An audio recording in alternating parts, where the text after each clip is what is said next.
In today's video, I'm going to be sharing 5 things that you should consider when selecting your pharmacy residency programs that you want to apply to. So if you're interested, stay tuned. Get your life, plan it out. You can go as far as you can dream.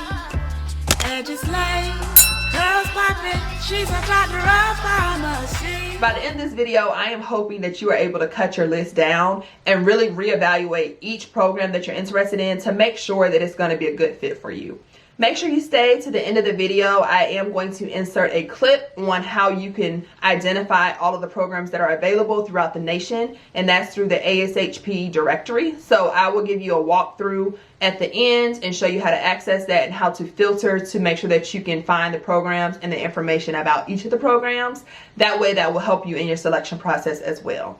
The very first thing that I think is very, very important to consider is your learning experiences and your rotations that are going to be offered at that residency program.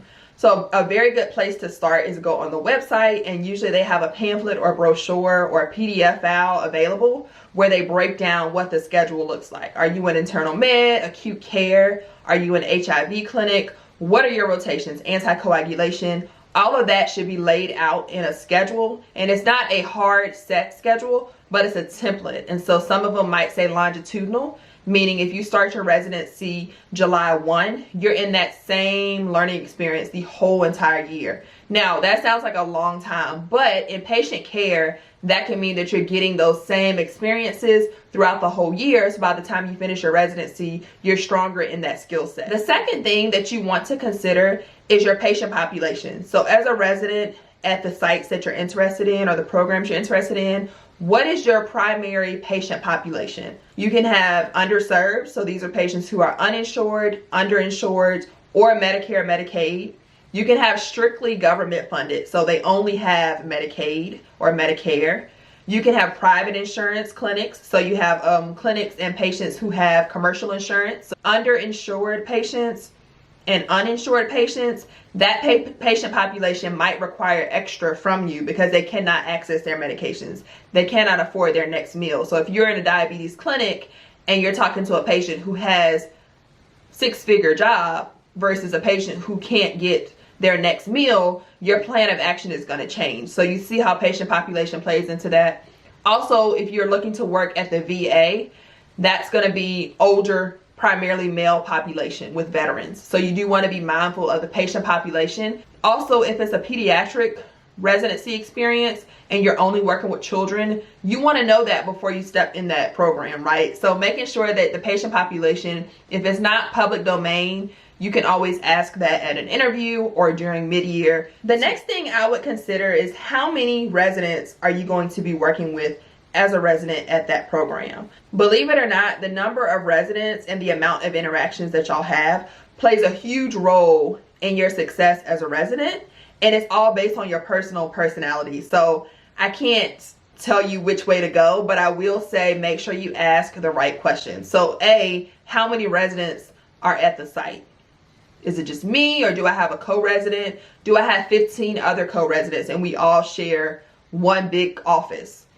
Those are questions that you want to ask, because if you are not too fond of social interactions and you have 4 co-residents that are sharing an office, that might be a bit much for you. But if you do prefer to bounce ideas off of one another, that could also be something that you would want in a co-resident.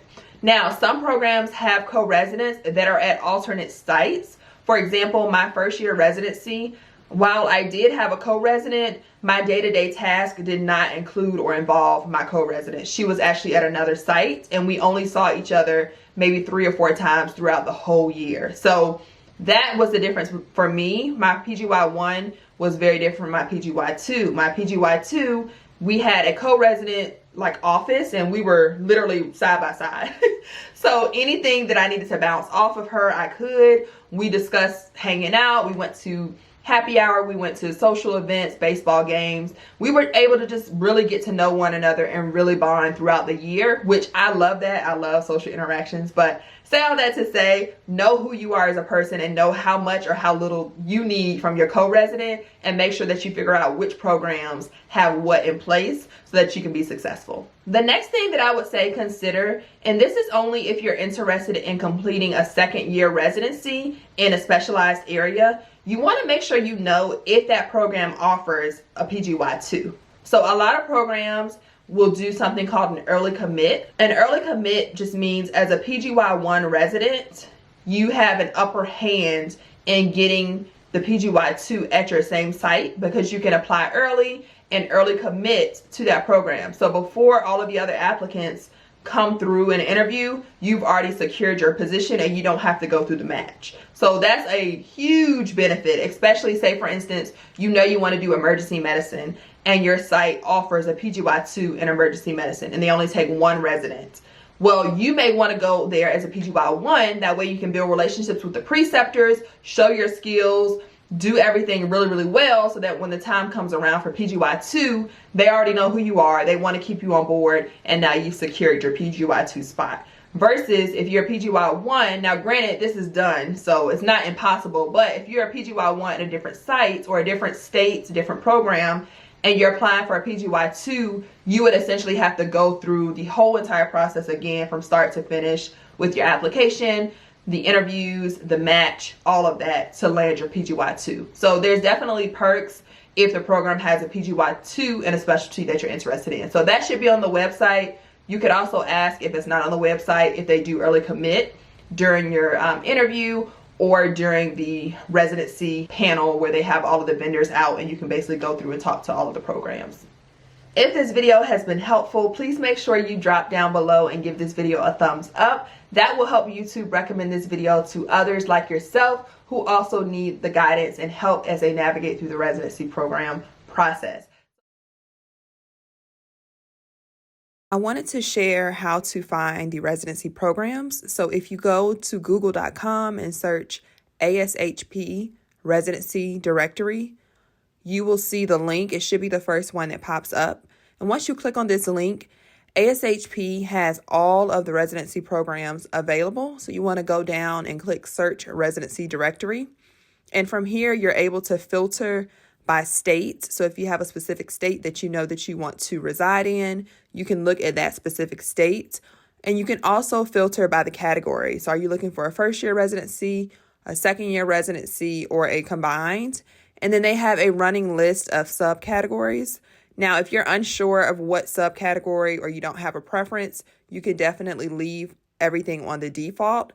But you can also filter the organization type as well. So this tool is extremely helpful to help you sort through all of the programs.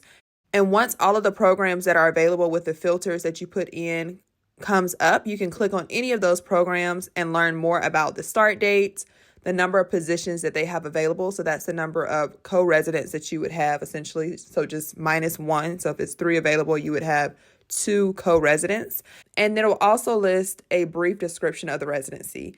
Definitely visit the website of the program to learn more specific details about the program, but I wanted to show you all this as a helpful tool and resource for you as well. Without further ado, thank y'all so much for tuning in to today's video. Make sure you give it a thumbs up if you did find it helpful so that YouTube can recommend it to others like yourself who also need help in navigating this space with pharmacy residency selections. So if you're interested in learning more about pharmacy, please stay tuned. I do have more videos coming and I will see y'all on my next one. Bye.